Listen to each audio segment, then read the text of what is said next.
Hey guys, welcome back. എത്ര comments ഒക്കെ വരുന്ന അറിയോ? പോക്കോ F7 എപ്പോൾ വരും, എന്ന് വരും, അതിൻ്റെ ഒരു ഡീറ്റെയിൽ ആയിട്ടുള്ള വീഡിയോ ചെയ്യുമോ എന്നൊക്കെ പറഞ്ഞിട്ട്. ഞാനിപ്പോൾ റീസെൻ്റ് ആയിട്ട് IQ Neo 10 വീഡിയോ ചെയ്തതിന് ശേഷമാണ് ഈ കമൻസ് കൂടുതലായിട്ട് വരുന്നുണ്ട്. അതുപോലത്തെ ഒരു വീഡിയോ പോക്കോ F7 വേണമെന്ന് പറഞ്ഞിട്ട് ആ ഒരു വീഡിയോക്ക് അത്യാവശ്യം നല്ല റെസ്പോൺസ് ആയിരുന്നു കിട്ടിയത്. നിങ്ങൾക്ക് അത് കാണാൻ താല്പര്യമുണ്ടെങ്കിൽ ഒന്ന് ചെക്ക് ചെയ്ത് നോക്കാം കേട്ടോ. പോക്കോ F7 ഈ ഒരു മാസം ലാസ്റ്റ് വരും എന്നാണ് ഒട്ടുമിക്ക ലീക്സിലും പറയുന്നത്. കാരണം അത് വരാനുള്ള ടൈമായി. അത് തന്നെയാണ്. ഇപ്പോൾ കുറച്ച് മാസം മുമ്പേ ആയിരുന്നു ചൈനയിൽ റെഡ്മി ടെർബോ 4 Pro എന്ന ഫോൺ ലോഞ്ച് ചെയ്തു.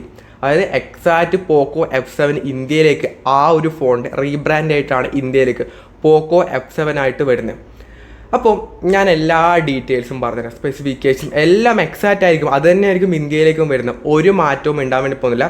ചിലപ്പോൾ ചെറിയതായിട്ടുള്ള മാറ്റങ്ങൾ ഉണ്ടാവും, എന്നാലും എക്സാക്റ്റ് ഫോണായിരിക്കും ഇന്ത്യയിലേക്ക് വരുന്നത്. ഈ ഒരു മാസം അവസാനം വരും, അല്ലെങ്കിൽ അടുത്ത മാസം. അതിൻ്റെ അപ്പുറത്തേക്ക് എന്തായാലും പോകത്തില്ല. കാരണം അത്ര അധികം ആൾക്കാരാണ് ആ ഒരു ഫോണിന് വേണ്ടി വെയിറ്റ് ചെയ്യുന്നത്. ഡിസൈൻ ഈ കാണുന്നതാണ് ഈ ഒരു ഫോണിൻ്റെ ഡിസൈൻ. നമ്മൾ ഇതിന് മുമ്പേ പോക്കോയുടെ X7 പ്രോയിലേക്ക് കണ്ട എക്സാക്റ്റ് ക്യാമറ മൊഡ്യൂളാണ്, അല്ലെങ്കിൽ iPhone 16 കണ്ട എക്സാക്റ്റ് ക്യാമറ മൊഡ്യൂളാണെന്ന് പറയാം. ഒരു ഡുവൽ ക്യാമറയൊക്കെ ബാക്കിൽ വരുന്നുണ്ട്. കാണുന്നൊക്കെ നല്ല രസമുണ്ട് കേട്ടോ. അങ്ങനെ ഒരു ഫ്രഷ് ഡിസൈൻ അല്ല. ഓൾറെഡി ഒരുപാട് ഫോൺസ് ഇപ്പോൾ ഈ ഡിസൈൻ യൂസ് ചെയ്ത് കഴിഞ്ഞു. അതുകൊണ്ട് ഒരു കാണാനൊക്കെ നല്ല രസമുണ്ട്. പ്ലാസ്റ്റിക്കിൻ്റെ ബാക്കും പ്ലാസ്റ്റിക്കിൻ്റെ ഫ്രെയിമൊക്കെ ആയിട്ടാണ് വരുന്നത്. IP69 റേറ്റിംഗ് ഉണ്ടാകുമെന്ന് പറയുന്നുണ്ട്. റെഡ്മി ഫോൺ അതുണ്ട്, പക്ഷേ ഇന്ത്യയിലേക്ക് വരുമ്പോൾ ആ ഒരു ബഡ്ജറ്റിൽ എല്ലാ കാര്യങ്ങളും ഇൻക്ലൂഡ് ചെയ്യാൻ വേണ്ടി പറ്റത്തില്ല. ചിലപ്പം IP69 റേറ്റിംഗ് ഉണ്ടാവാൻ നല്ല ചാൻസ് ഉണ്ട് കേട്ടോ. കാരണം ഇപ്പം അതൊരു ഭയങ്കര ട്രെൻഡായിട്ട് വരുന്ന കാര്യമാണ് ഈ IP69 ബാറ്ററിയൊക്കെ, വലിയ ബാറ്ററിയും ഇതൊക്കെ വരാം എന്നുള്ളത്. അപ്പോൾ പോക്കോ ഫോണിൽ ഇപ്പോൾ X7 പ്രോയിലൊക്കെ IP69 റേറ്റിംഗ് വരുന്നുണ്ട്, ഉണ്ടാവാനുള്ള ചാൻസ് ഉണ്ട്. ഇനി ഡിസ്പ്ലേ ആണെങ്കിൽ 6.83 ഇഞ്ച് വരുന്ന 1.5K റെസൊല്യൂഷൻ ഉള്ള ഒരു അമോലഡ് ആയിട്ടുള്ള 120 ഹെർട്സിൻ്റെ ഒരു ഫ്ലാറ്റായ ഡിസ്പ്ലേ ആണ് ഈ ഒരു ഫോണിന് വരുന്നത്.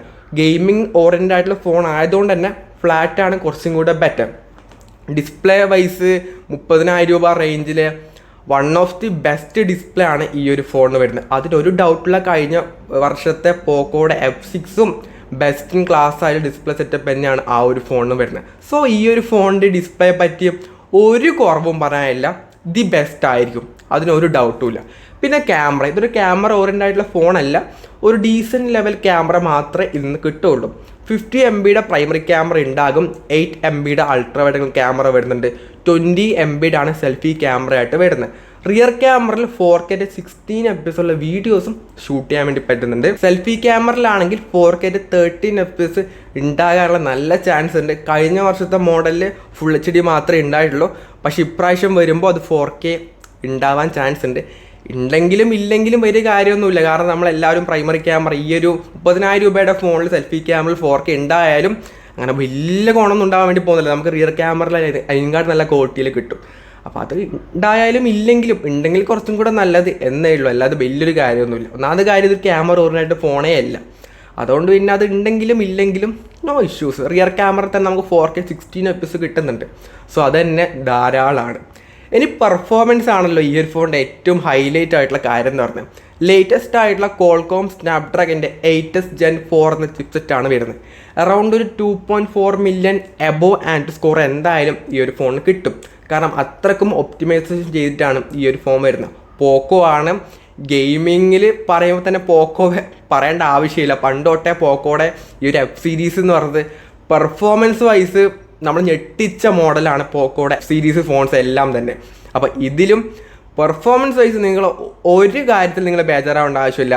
ദി ബെസ്റ്റ് ആയിരിക്കും. LPDDR5X റാം ടൈപ്പ് ഉണ്ടാകും. UFS 4.0 സ്റ്റോറേജ് ടൈപ്പായിട്ട് വരുന്നത്. എല്ലാം ദി ബെസ്റ്റ് ആയിട്ട് കൊടുത്തിട്ടുമുണ്ട്. ദി ബെസ്റ്റ് ലെവൽ ഗെയിമിംഗ് ഈ ഒരു ഫോണിൽ കിട്ടും, ഷുവറായിട്ട് ഞാൻ പറയും. കാരണം പ്രീവിയസ് മോഡലൊക്കെ അങ്ങനെയാണ് തെളിയിച്ചിട്ടുള്ളത്. പിന്നീട് ലേറ്റസ്റ്റ് ആയിട്ടുള്ള Android 15 ആയിട്ടാണ് വരുന്നത്. HyperOS 2 ആണ് യൂസർ ഇൻ്റർഫേസ് ആയിട്ട് വരുന്നത്. സോ ഷവോമി ഫോണിലെല്ലാം വരുന്ന പോലെ തന്നെയാണ് ബാറ്ററിയുടെ കാര്യത്തിൽ ഇന്ത്യയിൽ ഇപ്പോൾ ഉള്ളത് 7300 mAh ആണ് ഏറ്റവും ടോപ്പ് എന്ന് പറഞ്ഞത്. ഈ ഒരു ഫോണിൽ വരാൻ വേണ്ടി പോകുന്ന ബാറ്ററി എന്ന് പറഞ്ഞാൽ 7550 mAh ബാറ്ററിയാണ്. ചിലപ്പം ബാറ്ററി കുറയാനുള്ള ചാൻസ് ഉണ്ട്. കാരണം ഒട്ടുമിക്ക ചൈനയിൽ ഇറക്കിയ ഫോണും ഇന്ത്യയിലേക്ക് വരുന്ന സമയത്ത് ബാറ്ററിയുടെ കാര്യത്തിൽ കുറച്ച് കുറയാറുണ്ട്. ഈ ഒരു ഫോണിൽ 7550 mAh ബാറ്ററി വരുമോ എന്നുള്ളത് അത്ര ഉറപ്പില്ലാത്ത കാര്യമാണ്. വന്ന അടിപൊളിയായിരിക്കും കേട്ടോ. ഗെയിമിംഗ് പ്ലസ് ബാറ്ററിയും കൂടി ഉണ്ടെങ്കിൽ, പെർഫോമൻസ് പ്ലസ് ബാറ്ററിയും കൂടി ഉണ്ടെങ്കിൽ വേറെ ലെവലാണ്. 90 വാട്ടിൻ്റെ ഫാസ്റ്റ് ചാർജിങ്ങും ഈ ഒരു ഫോൺ സപ്പോർട്ട് ചെയ്യുന്നുണ്ട്. ബോക്സിന് ചാർജറും വരുന്നുണ്ട്. അത് കഴിഞ്ഞ F6ലും 90 വാട്ട് തന്നെയായിരുന്നു ഉണ്ടായത്. സോ എന്താ പറയുക, 30,000 രൂപ ആ റേഞ്ചിൽ 30,000 രൂപയായിരിക്കും ഈ ഒരു ഫോണിൻ്റെ സ്റ്റാർട്ടിങ് പ്രൈസായിട്ട് വരുന്നത്. ആ ഒരു പ്രൈസിന് ദി ബെസ്റ്റാണ്. ഇപ്പോൾ പോക്കോ F6 ആണെങ്കിൽ തന്നെ ആദ്യം 30,000 രൂപക്കായിരുന്നു ആ ഒരു ഫോൺ ഇറങ്ങിയത്. പിന്നെ സെയിലും ഇപ്പൊക്കെ നോക്കുന്ന സമയത്ത് അതിൻ്റെ പ്രൈസ് 24,000 25,000 രൂപ മാത്രമേ വരുന്നുള്ളൂ. അതും ആ റേഞ്ചിലെ ബെസ്റ്റാണ്.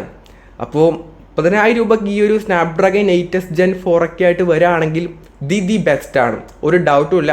ഇപ്പോൾ IQ Neo 10 ആണെങ്കിൽ പോലും അത് 35,000 രൂപ റേഞ്ചിൽ വരുന്ന ഫോണാണ്, 30,000 രൂപക്കല്ല. എന്തായാലും 30,000 രൂപയ്ക്ക് മുകളിലാണ് അതിൻ്റെ പ്രൈസ് വരുന്നത്. ഇതിന് 30,000 രൂപ റേഞ്ച്, 30,000 രൂപയ്ക്ക് താഴെ വരാൻ ചാൻസ് വളരെ കുറവാണ്. 30,000 രൂപയായിരിക്കും സ്റ്റാർട്ടിങ് പ്രൈസായിട്ട് വരുന്നത്.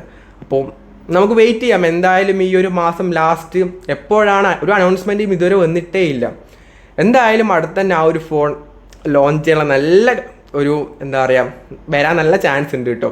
അപ്പോൾ എത്ര പേര് വെയിറ്റ് ചെയ്യുന്ന എന്തായാലും താഴെ കമൻറ്റ് ചെയ്യുക. ഈ ഒരു വീഡിയോ യൂസ്ഫുൾ ആണെങ്കിൽ ലൈക്ക് ചെയ്യുക, ഷെയർ ചെയ്യുക, സബ്സ്ക്രൈബ് ചെയ്യുക. So it's friend Abhinav signing off. By.